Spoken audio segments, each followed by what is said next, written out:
Hello students, welcome to Accountancy Online Class. ഇന്ന് നമ്മൾ discuss ചെയ്യുന്ന ടോപ്പിക് അക്കൗണ്ടൻസിയിലെ 5th ചാപ്റ്റർ ആണ്, dissolution of A partnership firm. ഒരു partnership firm പിരിച്ചുവിടുന്ന അതിൻ്റെ അക്കൗണ്ട്സുമായി ബന്ധപ്പെട്ട കാര്യങ്ങളാണ് ഈ ഒരു ചാപ്റ്ററിൽ ഡിസ്കസ് ചെയ്യുന്നത്. ഡിസൊല്യൂഷൻ എന്ന് പറഞ്ഞു കഴിഞ്ഞാൽ ഒരു സ്ഥാപനം പിരിച്ചുവിടുക എന്നാണ് അർത്ഥം.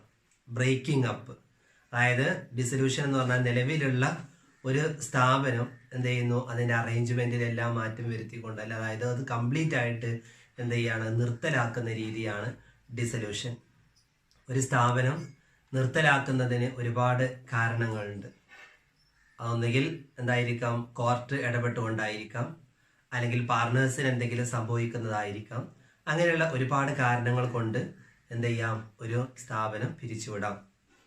അപ്പോൾ അതിനകത്ത് ഡിസൊല്യൂഷൻ എന്ന് പറയുമ്പോൾ ഡിസൊല്യൂഷനിൽ 2 ടേമുകളുണ്ട്. ഒന്ന് ഡിസൊല്യൂഷൻ ഓഫ് പാർട്ണർഷിപ്പ് ഉണ്ട്, മറ്റൊന്ന് ഡിസൊല്യൂഷൻ ഓഫ് ഫേം ഉണ്ട്. ഡിസൊല്യൂഷൻ ഓഫ് പാർട്ണർഷിപ്പ് എന്ന് പറഞ്ഞു കഴിഞ്ഞാൽ പാർട്ണേഴ്സിന്റെ ഇടയിലുള്ള ചേഞ്ചസിൽ, പാർട്ണേഴ്സിന്റെ ഇടയിലുള്ള ആ ഒരു എന്ത് ചെയ്യാണ്, അവരുടെ റിലേഷൻഷിപ്പിൽ മാറ്റം വരുത്തുക എന്നുള്ളതാണ് dissolution of partnership. When the relation of partnership among different partners changes without the affecting the entity of the firm, it is called dissolution of partnership. അതായത് ഒരു പാർട്ണർഷിപ്പിനകത്ത് ഒരു പാർട്ണർഷിപ്പിന്റെ എൻറ്റിറ്റിയെ ബാധിക്കാതെ, നിലനിൽപ്പിനെ അഫക്റ്റ് ചെയ്യാത്ത രീതിയിൽ പാർട്ണേഴ്സിന്റെ ഇടയിൽ ചേഞ്ചസ് വരുത്തുന്നതിനെയാണ്, റിലേഷനിൽ മാറ്റം വരുത്തുന്നതിനെയാണ് എന്ത് പറയാ, ഡിസൊല്യൂഷൻ ഓഫ് പാർട്ണർഷിപ്പ് എന്ന് പറയുന്നത്. അതിനുള്ള സാഹചര്യങ്ങൾ എന്ന് പറയുമ്പോൾ ഏതൊക്കെയാണ്, അതായത് profit share ratio, change in profit share ratio among partners, പാർട്ണേഴ്സിന്റെ ഇടയിലുള്ള പ്രോഫിറ്റ് ഷെയർ റേഷ്യോയിൽ മാറ്റം വരുത്തുക, admission of a new partner, ഒരു പുതിയ പാർട്ണറെ അഡ്മിറ്റ് ചെയ്യുന്ന കേസിൽ, അതുപോലെ retirement of a partner, death of a partner, adjudication of a partners insolvent, ഒരു പാർട്ണർ എന്ത് ചെയ്യുന്നു, അവര് പാപ്പരാണെന്ന് പ്രഖ്യാപിക്കുക, അവര് completion of the purpose of which it is formed, അതായത് എന്തൊരു ഉദ്ദേശം വെച്ചുകൊണ്ടാണോ പാർട്ണർഷിപ്പ് തുടങ്ങിയത് ആ ഒരു കാലാവധി തീരുമ്പോൾ, അതുപോലെ expiry of the period of which it is formed, എത്ര കാലത്തേക്കാണ് തുടങ്ങിയതിന് എക്സ്പയറി പീരിയഡ് ആകുമ്പോൾ, അതുപോലെ merger of partnership with one another, ഒരു പാർട്ണർഷിപ്പ് മറ്റൊരു പാർട്ണർഷിപ്പുമായിട്ട് കൂട്ടിയോജിപ്പിക്കുക. ഇങ്ങനെയുള്ള സാഹചര്യങ്ങളിലാണ് ഡിസൊല്യൂഷൻ ഓഫ് പാർട്ണർഷിപ്പ് ഉണ്ടാകുക. സ്ഥാപനത്തിന്റെ എൻറ്റിറ്റിയെ ബാധിക്കാത്ത രീതിയിൽ പാർട്ണേഴ്സിന്റെ ഇടയിലുള്ള റിലേഷനിൽ മാറ്റം വരുത്താൻ ഡിസൊല്യൂഷൻ ഓഫ് പാർട്ണർഷിപ്പ്. ഇനി എന്താ dissolution of firm? Dissolution of firm എന്ന് പറഞ്ഞു കഴിഞ്ഞാൽ സ്ഥാപനം തന്നെ എന്ത് ചെയ്യാണ്, പിരിച്ചുവിടാണ്. ഇനി അങ്ങനെ ഒരു പാർട്ണർഷിപ്പേ ഉണ്ടായിരിക്കില്ല. Section 39 of the Indian partnership act പ്രകാരം when the partnership between all the partners of a firm comes to an end, അതായത് പാർട്ണർഷിപ്പ് തന്നെ എല്ലാ പാർട്ണേഴ്സിന്റെയും ഇടയിലുള്ള പാർട്ണർഷിപ്പ് തന്നെ എൻഡ് ആക്കുന്ന, സ്റ്റോപ്പ് ആക്കുന്ന രീതിയാണ് ഡിസൊല്യൂഷൻ ഓഫ് ഫേം. അപ്പൊ അങ്ങനെ ഒരു സ്ഥാപനം പിരിച്ചുവിടുകയാണെങ്കിൽ അവിടെയുള്ള എല്ലാ അസറ്റുകളും എന്ത് ചെയ്യുന്നുണ്ട്, എല്ലാ അസറ്റുകളും വിൽക്കുന്നു, അതുപോലെ തന്നെ എല്ലാ ലയബിലിറ്റീസും കൊടുത്തു തീർക്കുകയും ചെയ്യുന്നുണ്ട്. സ്ഥാപനം കംപ്ലീറ്റ് ആയിട്ട് അടച്ചുപൂട്ടാണ്. ഇനി അങ്ങനത്തെ സ്ഥാപനമേ അവിടെ ഉണ്ടാവില്ല. അപ്പൊ എന്ത് ചെയ്യുന്നു, സ്ഥാപനത്തിലുള്ള എല്ലാ അസറ്റ്സുകളും വിൽക്കുന്നുണ്ട്, അതുപോലെ തന്നെ കൊടുക്കാനുള്ള ഔട്ട്സൈഡേഴ്സ് ലയബിലിറ്റീസ് എല്ലാം കൊടുത്തു തീർക്കുകയും ചെയ്യുന്നു. ഇനി ഡിസൊല്യൂഷൻ ഓഫ് പാർട്ണർഷിപ്പും ഡിസൊല്യൂഷൻ ഓഫ് ഫേമും തമ്മിലുള്ള പ്രധാനപ്പെട്ട വ്യത്യാസങ്ങൾ എന്തൊക്കെയാണ്? ബേസിസ്, മീനിങ്ങിന്റെ അടിസ്ഥാനത്തിൽ, അതായത് അതിന്റെ മീനിങ്ങിന്റെ അടിസ്ഥാനത്തിൽ ഡിസൊല്യൂഷൻ ഓഫ് പാർട്ണർഷിപ്പ് എന്ന് പറഞ്ഞു കഴിഞ്ഞാൽ അതായത് ഡിഫറെന്റ് പാർട്ണേഴ്സിന്റെ ഇടയിലുള്ള റിലേഷനിൽ മാറ്റം വരുന്നതാണ് dissolution of partnership. Relation of partnership among different partners changes. എന്നാൽ ഡിസൊല്യൂഷൻ ഓഫ് ഫേം എന്ന് പറഞ്ഞു കഴിഞ്ഞാൽ partnership between all the partners of a firm comes to an end, അതായത് ഒരു പാർട്ണേഴ്സിന്റെ ഇടയിലുള്ള ബന്ധം തന്നെ എന്ത് ചെയ്യുന്നു, പാർട്ണർഷിപ്പ് തന്നെ നിർത്തലാക്കുന്നതാണ് ഡിസൊല്യൂഷൻ ഓഫ് ഫേം. നെക്സ്റ്റ് ടെർമിനേഷന്റെ അടിസ്ഥാനത്തിൽ, അതായത് പിരിച്ചുവിടുന്നതിന്റെ അടിസ്ഥാനത്തിലാണെങ്കിൽ ഒരു ഡിസൊല്യൂഷൻ ഓഫ് പാർട്ണർഷിപ്പ് കൊണ്ട് ഒരു സ്ഥാപനം എന്ത് ചെയ്യുന്നില്ല, ബിസിനസ് ഒരിക്കലും നോട്ട് ടെർമിനേറ്റഡ്, പിരിച്ചുവിടുന്നില്ല. എന്നാൽ ഡിസൊല്യൂഷൻ ഓഫ് ഫേം ആണെങ്കിൽ the business of the firm is completely closed, മുഴുവനായിട്ടും എന്ത് ചെയ്യുന്നു, നിർത്തലാക്കുന്ന ഡിസൊല്യൂഷൻ ഓഫ് ഫേം.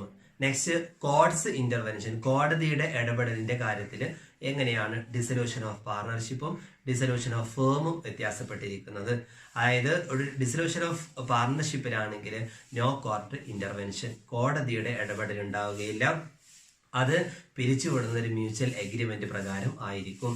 എന്നാൽ ഡിസൊല്യൂഷൻ ഓഫ് ഫേം ആണെങ്കിൽ കോർട്ട് എന്ത് ചെയ്യാം, പിരിച്ചു വിടുന്ന സമയത്ത് കോർട്ട് ഇടപെടാറുണ്ട്. അതുപോലെ തന്നെ സെറ്റിൽമെന്റിന്റെ കാര്യത്തിൽ, സെറ്റിൽമെന്റ് ആണെങ്കിൽ assets and liabilities R revalued and new balance sheet prepared. ഒരു പാർട്ണർഷിപ്പ് പിരിച്ചുവിടുന്ന സമയത്ത് അസറ്റ്സും ലയബിലിറ്റീസും റീവാല്യൂ ചെയ്യുന്നു, വീണ്ടും വാല്യൂ ചെയ്യുന്നു, പുതിയ ബാലൻസ് ഷീറ്റ് തയ്യാറാക്കുന്നു ഡിസൊല്യൂഷൻ ഓഫ് പാർട്ണർഷിപ്പിൽ. എന്നാൽ ഡിസൊല്യൂഷൻ ഓഫ് ഫേമിലാണെങ്കിൽ എന്താ ചെയ്യുക, അസറ്റുകളെല്ലാം വിൽക്കും, ലയബിലിറ്റീസ് എല്ലാം കൊടുത്തു തീർക്കും, അത് ബാലൻസ് വരികയാണെങ്കിൽ പാർട്ട്നേഴ്സിന്റെ ഇടയിൽ സെറ്റിൽ ചെയ്യുന്നു. Assets are sold, liabilities paid off and balance utilised towards settlement of partners. Next closure of the books, ബുക്കുകൾ എങ്ങനെയാണ് ക്ലോസ് ചെയ്യുക എന്നുള്ളത്. അതായത് അക്കൗണ്ട് ബുക്കുകൾ ക്ലോസ് ചെയ്യുന്ന രീതി. അതായത് ഡിസൊല്യൂഷൻ ഓഫ് പാർട്ണർഷിപ്പ് ആണെങ്കിൽ അവിടെ അക്കൗണ്ട് ബുക്സുകളൊന്നും ക്ലോസ് ചെയ്യുന്നില്ല. എന്നാൽ മറ്റവിടത്താണെങ്കിൽ എന്ത് ചെയ്യുന്നു, സ്ഥാപനം തന്നെ പിരിച്ചുവിടാണ്. അതുകൊണ്ട് അക്കൗണ്ട്സ് ബുക്കുകളെല്ലാം തന്നെ ക്ലോസ് ചെയ്യുന്നു. All books of accounts R closed as business is terminated. Next economic relationship, സാമ്പത്തികമായിട്ടുള്ള ആ ഒരു ബന്ധം എങ്ങനെയാണെന്നുള്ളത്.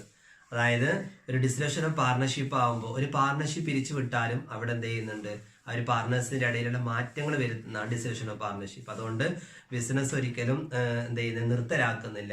Economic relation still continues but with some changes. ഇതിൽ കുറച്ച് ചേഞ്ചസ് വരുത്തിയിട്ട് പാർട്ണർഷിപ്പ് തുടർന്ന് പോകുന്നു. മറ്റൊരുത്താണെങ്കിൽ economic relationship among the partners comes to an end, അത് നിർത്തലാക്കുകയാണ്. അതിൽ എക്കണോമിക് റിലേഷൻഷിപ്പ് അതോടുകൂടി ഇല്ലാതാകുന്നു. ഇത്രയാണ് ഡിസൊല്യൂഷൻ ഓഫ് പാർട്ണർഷിപ്പും ഡിസൊല്യൂഷൻ ഓഫ് ഫേമും തമ്മിലുള്ള വ്യത്യാസം. ഇനി അടുത്തത് modes of dissolution of a firm. ഒരു ഫേം പിരിച്ചുവിടുന്ന രീതികൾ ഏതൊക്കെയാണ്, മെത്തേഡ്സ്. ഒരു പാർട്ണർഷിപ്പ് ഫേം അവൾ പറഞ്ഞു, പാർട്ണർഷിപ്പ് ഫേം ഡിസൊല്യൂഷൻ നടത്താം അല്ലെങ്കിൽ ഡിസോൾവ് ചെയ്യാം. എങ്ങനെയൊക്കെയാണ് അതിന്റെ രീതികൾ ഏതൊക്കെയാണ്? ഒന്നാമത്തത് ഡിസൊല്യൂഷൻ ബൈ എഗ്രിമെന്റ്. എഗ്രിമെന്റ് പ്രകാരം പിരിച്ചുവിടാം. സെക്ഷൻ 40 പ്രകാരം എഗ്രിമെന്റ് പ്രകാരം പിരിച്ചുവിടാം. അപ്പൊ അതിൽ എഗ്രിമെന്റ് പ്രകാരം പിരിച്ചുവിടുമ്പോൾ എന്തായിരിക്കണം, അത് പാർട്ണർഷിപ്പിലുള്ള എല്ലാ പാർട്ണേഴ്സിന്റെയും സമ്മതപ്രകാരം ആയിരിക്കണം. അപ്പം ഡിസോൾവ് ചെയ്യാം എങ്ങനെ, the partners give consent for dissolution. ഡിസൊല്യൂഷന് വേണ്ടിയിട്ടുള്ള സമ്മതം എല്ലാവരും കിട്ടണം. അല്ലെങ്കിൽ പാർട്ണർഷിപ്പിലെ ടേംസ് ഓഫ് എഗ്രിമെന്റ് പ്രകാരം പിരിച്ചുവിടാം. നെക്സ്റ്റ് രീതിയാണ് കമ്പൽസറി ഡിസൊല്യൂഷൻ. അതായത് സെക്ഷൻ 41 പ്രകാരം കമ്പൽസറി ഡിസൊല്യൂഷൻ, നിർബന്ധിതമായിട്ട് പിരിച്ചുവിടുന്ന രീതികൾ. A firm is dissolved compulsorily in the following cases. ഏതൊക്കെ കേസിലാണ് നമുക്ക് കമ്പൽസറി ആയിട്ട് പിരിച്ചുവിടാൻ പറ്റുക? ഒന്നാമത്തത് where all the partners or all except one become insolvent or insane. ഒരാളൊഴികെ ബാക്കിയുള്ള എല്ലാവരും ഇൻസോൾവെന്റ് ആകുക. ഒരു പാർട്ണർഷിപ്പ് രൂപീകരിക്കണമെങ്കിൽ തന്നെ മിനിമം തുടർന്ന് പോകണമെങ്കിൽ മിനിമം 2 ആളുകൾ ആവശ്യമാണ്. എന്നാൽ അതിൽ ഒരാളൊഴികെ ബാക്കിയുള്ള എല്ലാവർക്കും ബുദ്ധിക്ക് തകരാറ് സംഭവിക്കുക, പാപ്പരായിട്ട് മാറുക, ഇങ്ങനെയൊക്കെ ചെയ്തു കഴിഞ്ഞാൽ പാർട്ണർഷിപ്പ് നിർബന്ധമായിട്ടും പിരിച്ചുവിടണം. അതുപോലെ തന്നെ വെറുതെ ബിസിനസ് ബിക്കം ഇല്ലീഗൽ, ബിസിനസ് നിയമവിരുദ്ധമാകുക. ഇല്ലീഗൽ ആയിട്ടുള്ള ബിസിനസ്സിനെ ഒരിക്കലും പാർട്ണർഷിപ്പ് പ്രൊമോട്ട് ചെയ്യുന്നില്ല. അതുപോലെ തന്നെ or all the partners except one decide to retire from the firm. ഒരു ഫേമിൽ നിന്ന് ഒരാളൊഴികെ ബാക്കിയുള്ള എല്ലാവരും റിട്ടയർ ചെയ്തു പോവുക, പിരിഞ്ഞു പോവുക. ഇങ്ങനെയുള്ള കേസിലും കമ്പൽസറി ഡിസൊല്യൂഷൻ നടക്കും. അതുപോലെ തന്നെ all the partners or except one partner die. ഒരു പാർട്ണർ ഒഴികെ ബാക്കിയുള്ള എല്ലാവരും മരണപ്പെട്ടു പോവുക. ഈ സമയത്തെല്ലാം കമ്പൽസറി ഡിസൊല്യൂഷൻ ആയിരിക്കും. അപ്പൊ 2 പറഞ്ഞു. ഒന്നാമത്തത് ഡിസൊല്യൂഷൻ ബൈ എഗ്രിമെന്റ്, രണ്ടാമത്തത് കമ്പൽസറി ഡിസൊല്യൂഷൻ. മൂന്നാമതാണ് dissolution on the happening of certain contingencies. Section 42 പ്രകാരം നമ്മളതായത് പ്രതീക്ഷിക്കുന്ന അല്ലെങ്കിൽ എന്തെങ്കിലുമൊക്കെ ഒന്ന് എന്ത് ചെയ്യുക, സംഭവിക്കാനുള്ളത് വന്നു ചേരുക എന്ന് പറഞ്ഞാൽ expiry of the term of the ഫേമിന്റെ കാലാവധി. അതേപോലെ തന്നെ ഡെത്ത് ഓഫ് എ പാർട്ണർ, ഒരു പാർട്ണറുടെ നമ്മൾ പ്രതീക്ഷിക്കുന്ന എന്തെങ്കിലും ഒന്ന് സംഭവിക്കുക, അപ്രതീക്ഷിതമായുള്ള രീതിയിൽ വല്ലതും സംഭവിക്കുക. അതുപോലെ തന്നെ ഒരു partner adjudication of a partner as insolvent, ഒരു പാർട്ണർ ഇൻസോൾവെന്റ് ആണെന്ന് പ്രഖ്യാപിക്കുക. അതുപോലെ തന്നെ ഫേമിന്റെ കാലാവധി തീരെ, അങ്ങനെയുള്ള കാര്യങ്ങളൊക്കെ വരുന്ന സമയത്ത് കണ്ടിൻജൻസീസ് പ്രകാരം ഡിസൊല്യൂഷൻ നടത്താം. Next dissolution by notice. Notice കൊടുത്തോണ്ട് സെക്ഷൻ 43 പ്രകാരം നോട്ടീസ് കൊടുത്തുകൊണ്ട് ഒരു പാർട്ണർഷിപ്പ് ഫേം പിരിച്ചുവിടുന്നുണ്ട്. അതെങ്ങനെയൊക്കെ ആയിരിക്കും? അതായത് നോട്ടീസിൽ എല്ലാ പാർട്ണേഴ്സും എന്ത് ചെയ്യാണ്, എല്ലാ പാർട്ണേഴ്സിന്റെ സമ്മതപ്രകാരം ഈ ഒരു ഏതെങ്കിലും ഒരു പാർട്ണർ നോട്ടീസ് കൊടുത്തുകൊണ്ട് മറ്റുള്ളവരെ കൊണ്ട് എല്ലാവരെ കൊണ്ടും ഒരു നിർബന്ധിക്കുന്ന ഇന്റൻഷൻ രീതിയിൽ ഒരു പാർട്ണർഷിപ്പ് ഫേം പിരിച്ചുവിടാൻ പറ്റും സെക്ഷൻ. അപ്പൊ നോട്ടീസ് കൊടുത്തുകൊണ്ടും ഒരു പാർട്ണർഷിപ്പ് ഫേം പിരിച്ചുവിടാം. നെക്സ്റ്റ് ഒന്നാണ് ഡിസൊല്യൂഷൻ ബൈ കോർട്ട്. കോടതി ഇടപെട്ടുകൊണ്ട് ഡിസൊല്യൂഷൻ നടത്തുക. അപ്പൊ എന്ത് ചെയ്യാം, കോടതി ഇടപെട്ടുകൊണ്ടും ചില സമയത്തിൽ പാർട്ണർഷിപ്പ് ഫേം പിരിച്ചുവിടാറുണ്ട്. അതിലേതൊക്കെയാണ്? അതായത് ഒരു പാർട്ണർ അൺസൗണ്ട് മൈൻഡ് ആകുക, അതായത് ബുദ്ധിമോശം സംഭവിക്കുക, ഭ്രാന്തനായിട്ട് മാറുക, അങ്ങനെയുള്ള കേസിൽ. അതുപോലെ തന്നെ പെർമനന്റ് ആയിട്ട് ഒരു പാർട്ണർ അവരുടെ ഡ്യൂട്ടീസുകൾ, അവരുടെ ജോലികൾ ചെയ്യാതിരിക്കുക. Partner becomes permanently incapable of performing his duties as A partner. അതുപോലെ തന്നെ എന്ത് ചെയ്യുക, എഗ്രിമെന്റിൽ ലംഘനങ്ങൾ വരുത്തുക, ബ്രീച്ചസ് ഓഫ് കോൺട്രാക്ട്. അതുപോലെ തന്നെ ഒരു പാർട്ണർ എന്ത് ചെയ്യുക, മിസ്കണ്ടക്റ്റ് ആയിട്ടുള്ള രീതിയിൽ പെരുമാറുക, അതായത് എന്താണ് ഒരു സ്ഥാപനത്തിന് ഉതകുന്ന രീതിയിലല്ലാത്ത പെരുമാറ്റങ്ങൾ സംഭവിക്കുക. അങ്ങനെ അതുപോലെ തന്നെ തേർഡ് പാർട്ടീസിന്റെ താല്പര്യങ്ങളൊക്കെ എന്ത് ചെയ്യുക, തേർഡ് പാർട്ടീസ് സ്ഥാപനത്തിൽ ഇല്ലാത്ത ഒരാളുമായിട്ട് എന്ത് ചെയ്യുക, അവർക്ക് അവരുടെ താല്പര്യം, ഉടമസ്ഥാവകാശം കൈമാറ്റം ചെയ്യുക. അങ്ങനെയുള്ള കേസിലൊക്കെ വരുന്ന സമയത്ത് കോടതി ഇടപെട്ടുകൊണ്ട് ഒരു സ്ഥാപനം പിരിച്ചുവിടേണ്ടതായിട്ടുണ്ട്. അപ്പൊ ഇങ്ങനെ ഒരു ഫേം, ഒരു പാർട്ണർഷിപ്പ് ഫേം ഡിസോൾവ് ചെയ്യുന്ന രീതികളാണ് ഒന്നാമത്തത് ഡിസൊല്യൂഷൻ ബൈ എഗ്രിമെന്റ്, എഗ്രിമെന്റ് പ്രകാരം പിരിച്ചുവിടുന്നത്. രണ്ടാമത്തത് കമ്പൽസറി ഡിസൊല്യൂഷൻ, നിർബന്ധിതമായിട്ടും പിരിച്ചുവിടുന്നത്. മൂന്നാമത്തത് dissolution on the happening of certain contingencies, നമ്മൾ പ്രതീക്ഷിക്കുന്ന എന്തെങ്കിലും സംഭവിക്കുക. Next dissolution by notice, notice കൊടുത്തുകൊണ്ട് പിരിച്ചുവിടുക. Last one dissolution by court, കോടതി ഇടപെട്ടുകൊണ്ടും പിരിച്ചുവിടുക. ഇത്രയാണ് മോഡ്സ് ഓഫ് ഡിസൊല്യൂഷൻ. നെക്സ്റ്റ് ടോപ്പിക്കാണ് സെറ്റിൽമെന്റ് ഓഫ് അക്കൗണ്ട്സ്. അക്കൗണ്ടുകൾ എങ്ങനെയാണ് സെറ്റിൽ ചെയ്യുക? ഒരു പാർട്ണർഷിപ്പ് തന്നെ എന്ത് ചെയ്യുന്നു, ഒരു ഫേം തന്നെ പിരിച്ചുവിടാണ്. അപ്പൊ ആ സമയത്ത് അസറ്റുകളെല്ലാം വിൽക്കുന്നു, ലാബിലിറ്റീസ് എല്ലാം കൊടുത്തു തീർക്കുന്നു. അപ്പൊ ആ സമയത്ത് നമ്മൾ എങ്ങനെയാണ് സെറ്റിൽമെന്റ് ചെയ്യുക? അവിടെ പറയുന്ന കേസിൽ ലോസ് വല്ലതുണ്ടെങ്കിൽ എന്താ ചെയ്യുക എന്നുള്ളത്. ലോസസ് വല്ലതുണ്ടെങ്കിൽ എന്ത് ചെയ്യണം, ആദ്യം പ്രോഫിറ്റ് എന്ന്, കഴിഞ്ഞ വർഷങ്ങളിലൊക്കെ പ്രോഫിറ്റ് ഉണ്ടെങ്കിൽ ആ പ്രോഫിറ്റ് എന്ന് എടുത്തു കൊടുക്കുക. അത് കഴിഞ്ഞിട്ട്, അതായത് പ്രോഫിറ്റ് ഇല്ലെങ്കിൽ പിന്നെ എന്ത് ചെയ്യണം, ഓരോരുത്തർ കൊണ്ടുവന്ന ക്യാപിറ്റലിന് എമൗണ്ട് ഉണ്ടാവും, ആ ക്യാപിറ്റലിനാണ് നഷ്ടം ആക്കേണ്ടത്. എന്ന് ക്യാപിറ്റലും എമൗണ്ട് ഇല്ലെങ്കിൽ എന്ത് ചെയ്യുക, അവരുടെ ഇടയിൽ പ്രൊപ്പോർഷൻ ഓഫ് ഷെയർ പ്രോഫിറ്റ്സ്, അതായത് ഈ ഒരു പ്രോഫിറ്റ് ഷെയർ ചെയ്യുന്ന റേഷ്യോ, സ്ഥാപനത്തിൽ പ്രോഫിറ്റ് ലോസും ഷെയർ ചെയ്യുന്ന റേഷ്യോ പ്രകാരം വേണം നഷ്ടം വീതിക്കാൻ. അപ്പൊ ഒരു സ്ഥാപനത്തിൽ അടച്ചുപൂട്ടുന്ന സമയത്ത് നഷ്ടമാണ് സംഭവിച്ചിട്ടുള്ളത് എങ്കിൽ ആദ്യം തന്നെ കഴിഞ്ഞ വർഷത്തെ പ്രോഫിറ്റ് ഒക്കെ ഉണ്ടെങ്കിൽ അല്ലെങ്കിൽ ആ വർഷം വല്ല പ്രോഫിറ്റ് ഉണ്ടെങ്കിൽ അത് കൊടുക്കുക. അത് കഴിഞ്ഞ് അതിനും ക്യാഷ് തികയാതെ വരുമ്പോൾ എന്ത് ചെയ്യേണ്ടി വരും, ക്യാപിറ്റലിന് കൊടുക്കുക. എന്നിട്ടും തികയുന്നില്ല, ക്യാപിറ്റലിന് എമൗണ്ട് ഇല്ല എങ്കിൽ അവർ തമ്മിൽ ഡിവൈഡ് ചെയ്തെടുത്തിട്ട് ആ നഷ്ടം തീർക്കണം.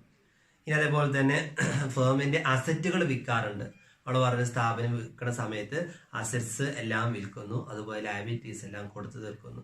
അപ്പൊ അസറ്റ് വിറ്റ് കിട്ടുന്ന ക്യാഷ് കൊണ്ട് ആദ്യം ആരുടേത് കൊടുക്കണം? സ്ഥാപനം അടച്ചു പൂട്ടുകയാണ്. അപ്പൊ അതുകൊണ്ട് ഇനി ആരുടെയും ക്യാഷ് അവിടെ വെക്കാൻ പറ്റൂല. അപ്പൊ കൊടുക്കാനുള്ളവർക്കൊക്കെ കൊടുത്തു തീർക്കണം. അപ്പൊ സ്ഥാപനത്തിന് ക്യാഷ് കൊടുക്കണമെങ്കിൽ അവര് കയ്യിലുള്ള ഒരു ഇൻകം എന്ന് പറയുന്നത് സ്ഥാപനത്തിന്റെ ആസ്തികൾ വിൽക്കാനുള്ളതൊക്കെ വല്ലതും വിൽക്കുക എന്നുള്ളതാണ്. അപ്പൊ അങ്ങനെ അസറ്റുകൾ വിൽക്കുന്ന സമയത്ത് കിട്ടുന്ന ക്യാഷ് കൊണ്ട് ആദ്യം ആരുടെ ക്യാഷ് കൊടുക്കണം? അപ്പൊ ഫസ്റ്റ് കൊടുക്കേണ്ടത് റിയലൈസേഷൻ എക്സ്പെൻസ്, സ്ഥാപനം അടച്ചു പൂട്ടുന്ന സമയത്തുള്ള എക്സ്പെൻസുകളാണ് ആദ്യം കൊടുക്കേണ്ടത്, റിയലൈസേഷൻ എക്സ്പെൻസ്. അതുപോലെ തന്നെ പിന്നെ കൊടുക്കേണ്ടത് debts of firm to third parties, സ്ഥാപനത്തിന്റെ തേർഡ് പാർട്ടീസ് വല്ലതുണ്ടെങ്കിൽ, സ്ഥാപനത്തിന്റെ ഔട്ട്സൈഡേഴ്സ് ആയിട്ടുള്ള ആളുകൾ ഉണ്ടെങ്കിൽ അവരുടെ കടങ്ങളാണ് ആദ്യം കിട്ടേണ്ടത്.